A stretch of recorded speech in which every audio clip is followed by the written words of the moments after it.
फांथाव बे हाबाफारिया जों बुंबाय थादों जे जोंनि बर' गथ'फ्रा बा जोङो 6 सिड्युल हिसाबै जोंहा स्पेशल टेट जानांगौ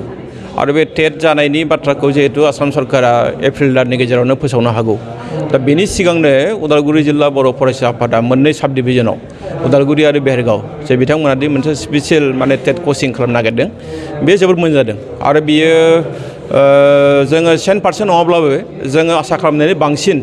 जों बे टेटआव फरायसाफ्रा उथ्रिसारनो हागोन बेखौ जों मिजिंथिनो हायो। फोरोंगिरिनि जेंनाया जोबनाय होमब्लाना जोङो फोरोंगिरि गैया होनबाय थादों सरकाराबो मोजां जागोन बे फोरोंगिरि थिसननायाव आरो जोङो बर' बिजोंनि फरायसालिफोरखौ जोङो फोथांनायाव मोनसे गोदान थुलुंगा मोनगोन बेखौ जों मिजिंथिनो हायो। जाय बिजाथिफोरा दिनैसिमहालागै बेयाव मोनफैयाखै बिथांमोनखौ मा खालामो जाहाथे कचिं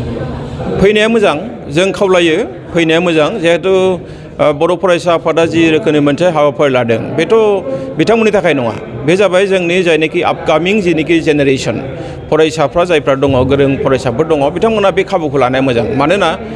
टेटखौ कचिं गैयालासेनो होनायाबो गोरलै नङा होननानै जों सानो आरो बिनि सायाव इडुकेसन मिनिस्टारा एसे इंगित होखादों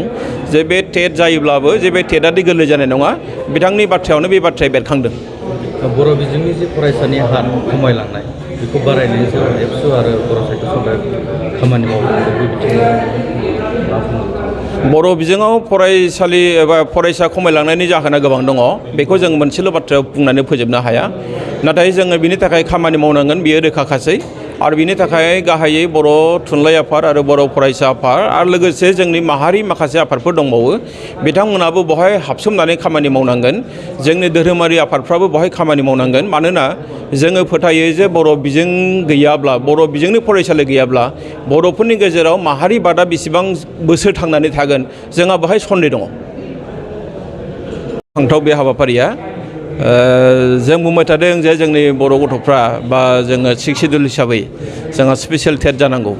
आरो बे टेट जानायनि बाथ्राखौ जिहेतु आसाम सरकारा एप्रिल दाननि गेजेरावनो फोसावनो हागौ।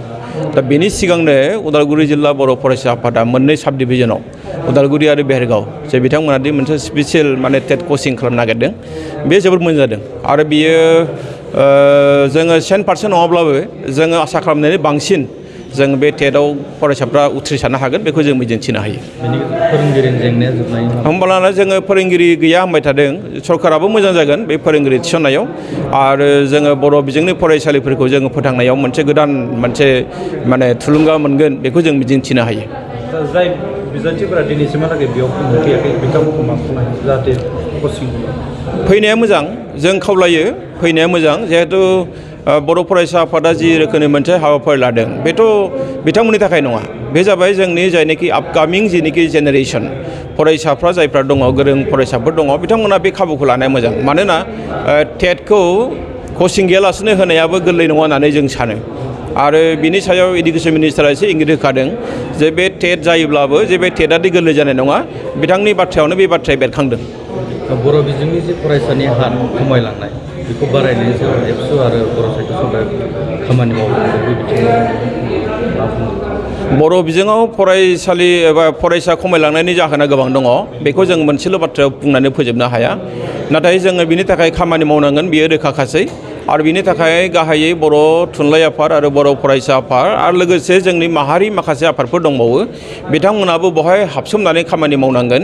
जोंनि धोरोमारि आफादफ्राबो बहाय खामानि मावनांगोन मानोना जोङो फोथायो जे बर' बिजों गैयाब्ला बर' बिजोंनि फरायसालि गैयाब्ला बर'फोरनि गेजेराव माहारि बादा बेसेबां बोसोर थांनानै थागोन जोंहा बहाय सन्देह दङ।